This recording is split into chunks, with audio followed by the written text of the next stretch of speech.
All right, hello everybody. Welcome to the May Poetry Slam here at Studio Central.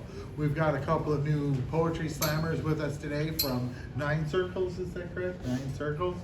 So we're going to start off with the usual with Rob. Snaps everybody. Got the microphone here. I should do some ASMR.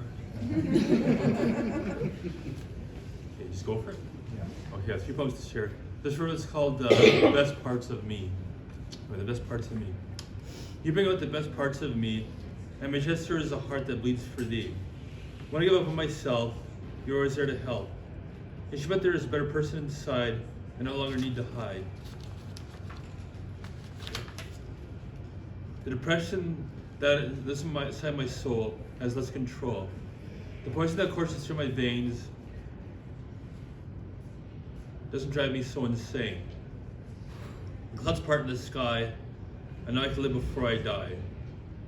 I've waited so long for this. There is right instead of wrong. This was called A New Tomorrow. Just ahead there's a new tomorrow. There will be joy instead of sorrow. Old wounds are starting to heal. There is some worth that I can feel. The past is so far behind. This rose is a bit more kind. The shine is shining up on my skin. Something good can now begin. Under just the human race, I'm back from outer space. The wounds are stitched together now. I'll find a way to live somehow. No more living in the past. The future is here at last. That's that one. That's what's called a common thread. There's a common thread that holds us together, and it's there for good and bad weather. If we try to go away, we will return someday.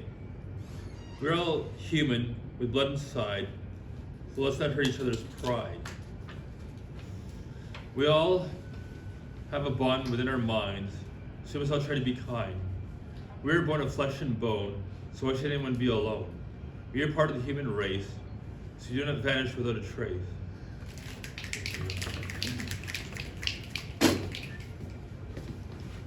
Thank you there, Rob. Ghoulish as always. Another round of snaps for Rob. Our next poet up is Rob's better half, Cassandra Coulee. The lovely, the talented, everybody needs sleep.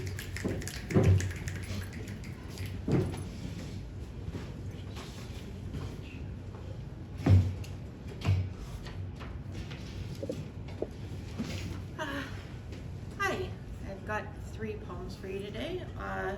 The first one is called Loss. When someone dies, a hole is left in your existence. Feelings may be mixed, buffeted by bitter winds, a sense of intense loss commingled with relief, perhaps, that someone's story has ended, leaving behind their signature, the life that has been lived, the struggle, physical and mental. The way of suffering has come to an end, leaving before it seems he or she should, having only the comfort of a clear conscience, that you did what you could. Tangled up in a painful sense of abandonment, helpless and wondering what you could have done different. Mourning seems endless, and it's hard to find a way to express what you had and what it meant to share your life with someone, and how bad that emptiness can make you feel, a wound you can barely conceal. There is evidence of reconstruction in your identity. Your carefree innocence is shattered. There is only hope that rebuilding will make you stronger. The foundation of who you are will stand even though it is battered. A disappearance from your life may hurt, but love is an idea you can hold on to. Even the possibility of new love in your future. Not to replace your loss, but to remind you that you are still alive, and to know you are of value by being open to something new. To think love is all in the past is not the idea you want to grasp. Thank you. This one is called Reason. The lack of communication makes me sad. The isolation makes me feel bad. Can you listen to reason? You act as if having a different opinion is some kind of treason, but who sanctified you? Your words do not fall on deaf ears. I have been listening all these years. You know a great deal, but have no sympathy for how powerless I feel. I am just trying to cope with what is real. The argument that appeals to my perception. to be able to use my own discretion. There is no need to yell or threaten. Just remain calm and keep it on an intellectual level, and we can have a conversation. You never know what I might bring to the table if you make room for my participation. Seriously, logic is the foundation of all negotiation, and without it we are like animals attacking our prey. We can dominate without knowing or caring what the other person has to say. Instead of communicating, your victim just wants to get away. In the fiery mouth of your temper, there is no room to hesitate. If intimidation is your intention, then I guess you need no intervention. But don't be surprised if people hide things from you, and give a sigh of relief when you're gone, because sometimes with reason, the war is won.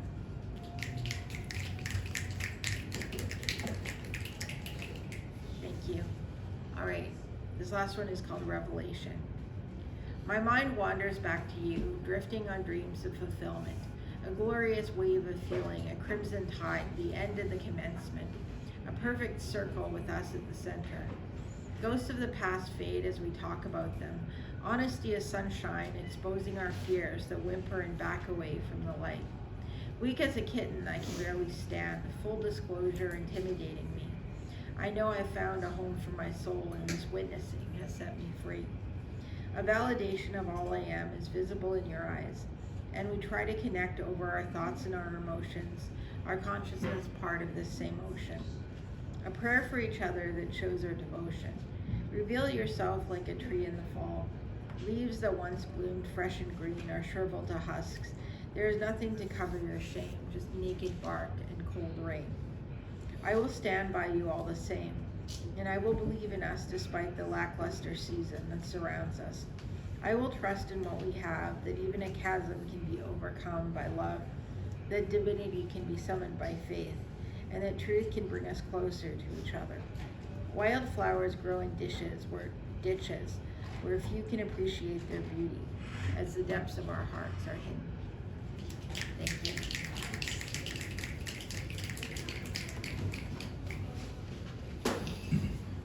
Thank you so much, Cassandra. That was beautiful. Wise as always. It's good for the soul. Our next poet is a lively poet from the Nine Circles. It was Shay Adiverse? Idic Verse, that's it. Idic Verse. Give her a round of snaps.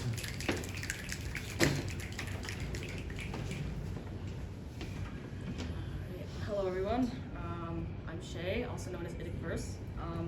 Just want to give a bit of context to this poem. It's called Bit by Bit, and it was inspired by a playwright named Marie Clements. Her play is called Burning Vision, and it was about the atomic bomb that was dropped on Hiroshima and Nagasaki. And just a little tidbit, Canada supplied the most uranium to the Manhattan Project, and most people don't know that. All right, so here we go. It started the way most ideas do, with a question. Not loud or sharp, just a soft little what if, slipping its fingertip into the softest part of a thought and staying there long enough to feel like an unwanted blood clot. What if we could split the heart of matter and make it matter more? And nothing about that sounds like harm when it's still dressed up as curiosity. But somewhere between the asking and the answering, that question lost its curve. What if wore down to why not, then sharpened itself into watch this, and we watched. And no one caught the catch because we've always been good at that. Breaking things, embracing the break with better branding. We build better ways to break things and call the breaking a breakthrough. As if through isn't just another way of saying we forced our way into. Far north, where cold cuts clean and silence settles like a second skin, Dene men mind black pitch. Say it quick, it clicks. Say it slow, black pitch. Feel how it sticks, how it clutches the tongue like it knows it's not supposed to be said twice. They held it bare-handed in bags and clothes, carried it home in the breath between ribs and the marrow of their bones. Somewhere softer, a girl skips rope, just the clean rhythm of something predictable, keeping time with a rhyme that sits easy in her throat. 1, sun is fun, 2, sky is blue, 3, stay with me. Each number a small agreement that time is what it's meant to be. Back in the lab, they build it bit by bit by bit, like habit hiding inside the word bit, like we get used to it because we do, bit by bit by bit. Until even the impossible begins to sound sayable, so they named them Little Boy and Fat Man, soft syllables for what would devastate a land. As if language could lull consequence to sleep, say goodnight, sleep tight, don't let the fallout bite. August morning, Hiroshima, the sky did not fall. It folded in on itself, origami light, birthing a new language. A blinding sun that forgot how to rise and chose instead to arrive all at once. Shadows burned themselves into permanence, turning presence into absence faster than people could comprehend it. And somewhere someone said, we did it. 3 days later, Nagasaki. Fat man fell heavy, history learning how to echo on impact. Below a girl learned new counting. 1 was before, 2 was the flash, 3 was the aftermath. That doesn't add up, but still subtracts everything. We say we split the atom, say it clean, say it clear, say it like the sentence ends there, but it doesn't. It splits everything, splits time into before and after. Language from meaning, living from lasting, a voice into, of course I can, sir. Yes, I can, sir. I can, sir. Until the echo slips, the consonants crack, and the answer answers back, I have cancer. See, even the body starts speaking in fallout when it runs out of ways to say what we've done. And that question never left. It just changed its shape. What if became we did, and we did it, bit by bit by bit. Thank you. This next one is called housekeeping. It has to do with the maid, so, yep, just go with it. The psych ward hums like it's tired of listening to us. Buzzing lights blink in a language that says, not this door, not this door, not this door. And the floor smells like bleach trying to erase memory. They give me socks with grips because balance is optional when your thoughts keep slipping. Clipboards click, pens tick. Someone says treatment resistant, like my sadness trained for this instead of just never quitting. Like I didn't swallow hope one capsule at a time until my stomach learned how to reject it without changing its mind. Depression dug in, boarded windows, hung curtains stitched from later. My serotonin filed a missing persons report and never circled back to update us. Borderline personality disorder. That's loving like it's oxygen and fearing like it's rationed. That's attachment with teeth, affection snapping shut before you finish asking. I feel first, think later, regret immediately. Every goodbye sounds terminal. Every silence gets translated into fluent, you don't matter to me. I am a house with alarms wired straight to my pulse. Small sparks trigger full evacuations of trust. Thoughts scatter, chairs flip, memories smash on tile. I clean and clean and clean, but the mess learned how to multiply. So no, I don't need fixing. I need a maid. Someone with gloves thick enough to handle emotional glass. Someone who won't moralize dirt like chaos is a flaw instead of weather that's past. Someone to sweep the spirals, the if-then always never loops, the mental junk mail stamped urgent my brain keeps opening like proof. I want her humming while she scrubs the shame out of the sink, begging guilt without asking, why do you still think this? She finds old versions of me stuffed under the bed, half grown, half gone, still waiting for permission to take up less room by being dead. She doesn't flinch. She's seen worse. She says, yeah, this isn't laziness, this is hurt that learned how to rehearse. But then we reach that quiet room, the one with the word that learned how to sound soft, an acronym dressed like kindness with the edges sanded off. MAID, medical assistance in dying. Because even mercy has a deadline now. Because sometimes rest shows up wearing paperwork and asks you how. They say March 2027, they say choice, they say relief, they say finally an option for people whose pain doesn't photograph well for belief.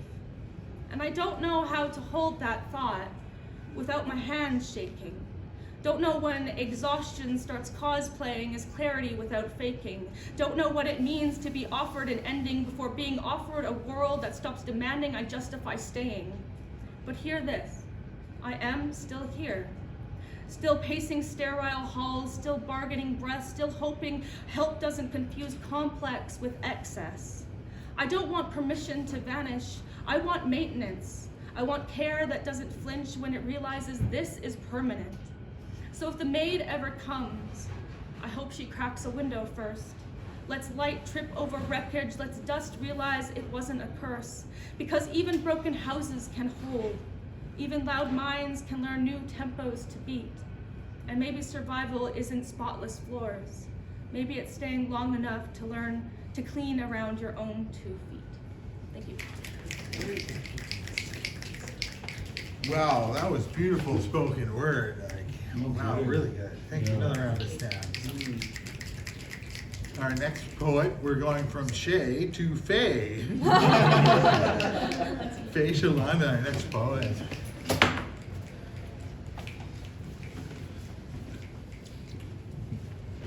Hello. Today I'm going to be reading 2 pieces. This first one is from my first book of poetry, Me Between the Lines. And it's called The Ground I Travel. I am not on solid ground. These feet never travel on a well-packed earth. Instead, the terrain my life traverses is upon a river, a waterway meandering through the land, showing both bountiful and barren vistas. It taunts me while the shoreline passes by. Give me a boat on free-flowing waters, I would not complain. Solace could still be found in sailing when high waters threaten. The idea of swimming along is empowering. Flexing capable muscles to forge ahead with varied swim strokes, using currents to carry me when rest was needed. I welcome those thoughts. Animals have adapted to existing without land in their journey, so might I. Either would be a chance to be at peace with living and enjoy the views it offered. Pleasant ways to drift through the days, inhabit my dreams, but as nightmares which preside over my waking moments. A frozen river is where my tracks are laid, with a rough surface strewn with tripping hazards. Skating through it gracefully is an impossibility. Visions of me gliding around, making pretty patterns, faded long ago. The ice is also deceptive in its appearance. Warning signs are absent where the ice is thin.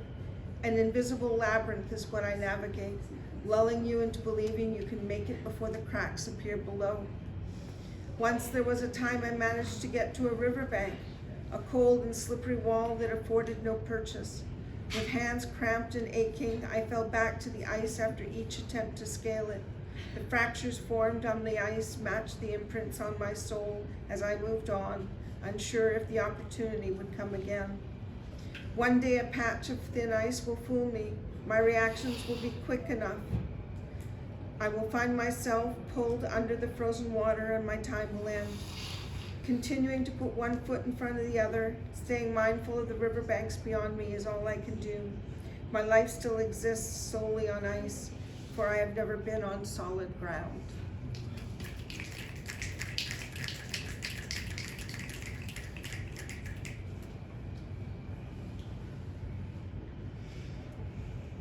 This next one is from my new book, which will be coming out in the future.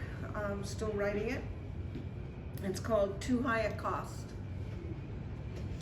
I thought I loved you once upon a time, but your love came at too high a cost, for you had me all turned around inside until I found myself completely lost. Your training me to tiptoe around you was ingrained into my very being. I was bombarded by your point of view until I knew not what I was seeing. To break free was not easy to do. It took all my strength to break the ties, yet you tried your best to get me to stay, but now I can see past all your lies. So now that I have left you in the dust, the path of me is now clearer. I tread down the roads that make me happy. My self-worth is to me all the dearer. Thank you.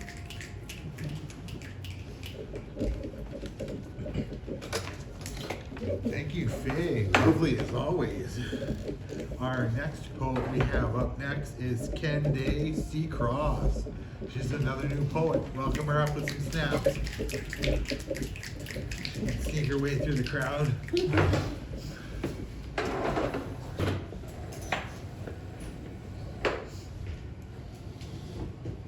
This is being videotaped too? Yeah. Oh boy.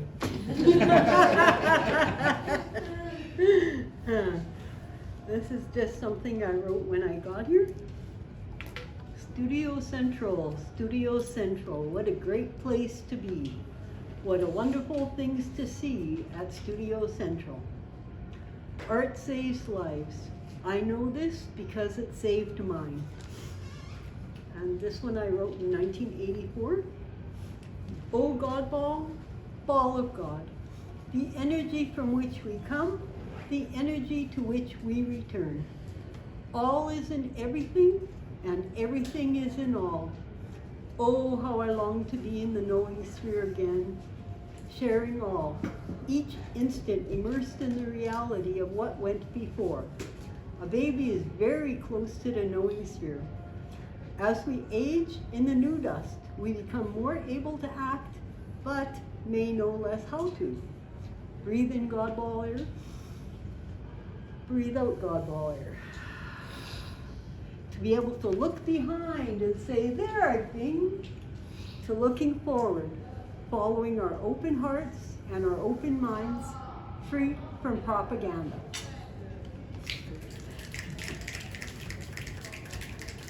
And then the last one is a smile song, one of my smile songs. I know my heart and mind will open more. I know my tears, they will dry again. I know that smiling cures everything.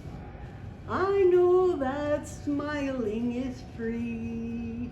And I know that smiles live in me. Here, here.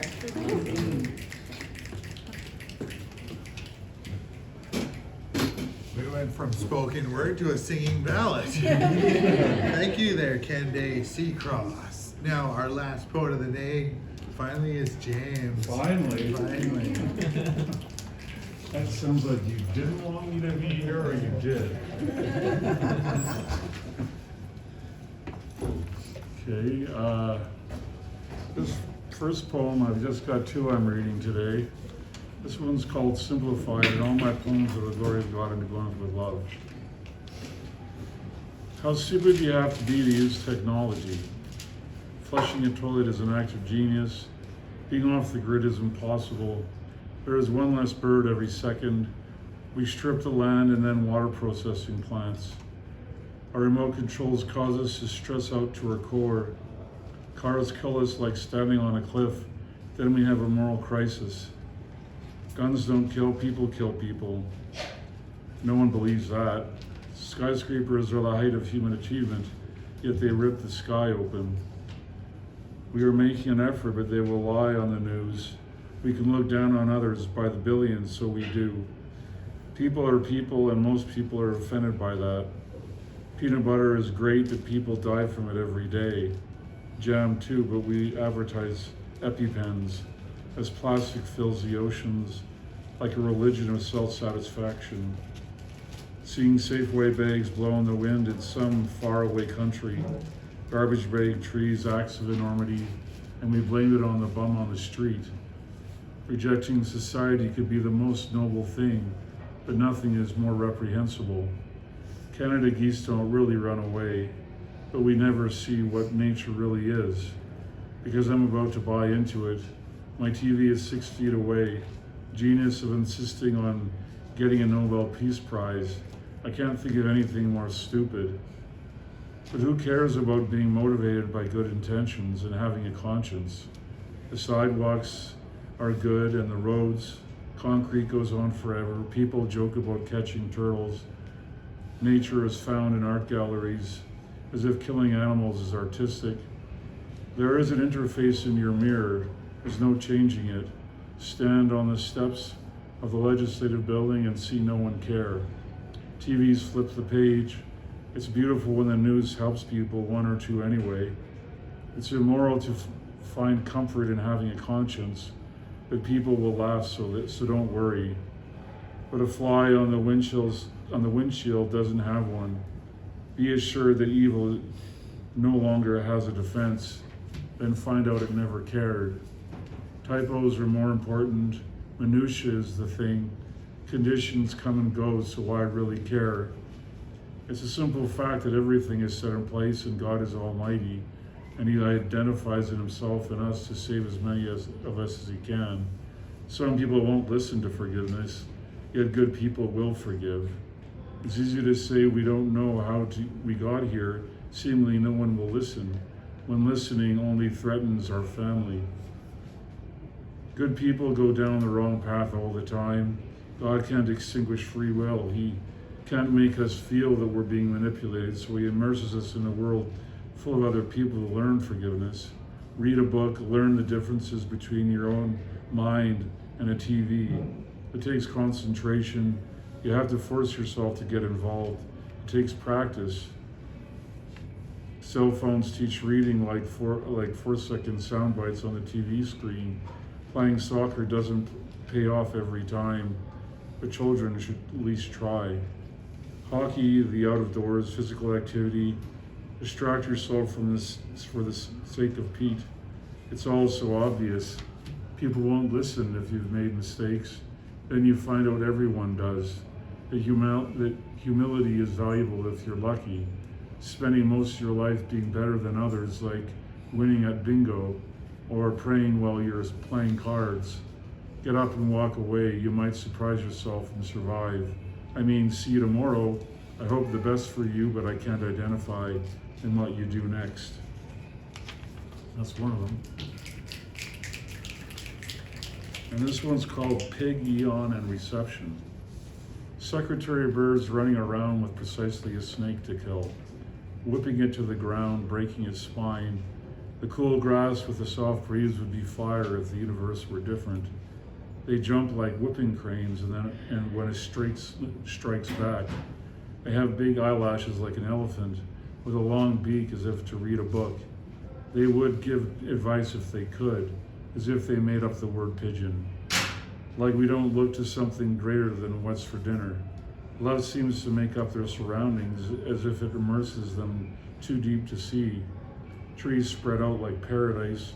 Bushes seem to fight for attention. Wild pigs don't have a chance against true birds. Clouds stretched out in the sky, and animals evolved to handle the dry summers. Such peering eyes taken so seriously, as if a child with glasses in the schoolyard fought back.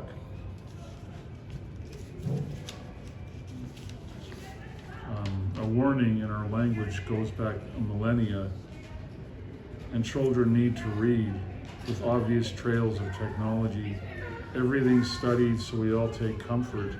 Too easily we give ourselves to mankind. Rats and mice and squirrels, pigeons, bed bugs, cockroaches, fruit flies, and lice. We rise above like we are chemically proficient. We sell ourselves to ourselves. Like goals last more than 20 minutes, and the bald eagles never touch plastic.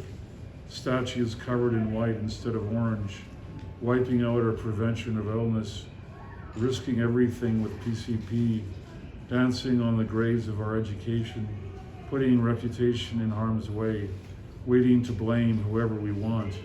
A diseased world where being so right about our mistakes, we need to be reminded of our fallibility. Wiping out history instead of painting it orange. Was there a rise in the city squares already? We can keep death under control. Stunningly, we need to catch up with an aboriginal past. A tipping point saved by Jesus. Study seldom means learning, but we keep secrets so no one knows. Buying into the grid and giving advice. A dead rat I've never seen before. Buildings punctuated with trees. A paradise of possibilities, mice offering a square dance in the halls, a torture chamber of childhood innocence, in the basement mice in vice grips, or drowning in a beer mug. A dying pigeon comes back to life, ignorance flaunted so pain doesn't matter. What have we seen that makes us sure? If buildings could move, we would hide from wheels. The ground would win with trenches too big for us to go where we've already been. Animals would be giants as worms would come out to play. So we didn't go as wrong as our fantastic as possible. In some faraway place we are successful, carefully tidy, and placed in a corner in time and place we hold in our hearts. No one surely tells the news, so all we can do is hold treasures like children. And animals are more than what they symbolize. After killing, that becomes obvious, as pigeons are beautiful, and they didn't make the world anyway.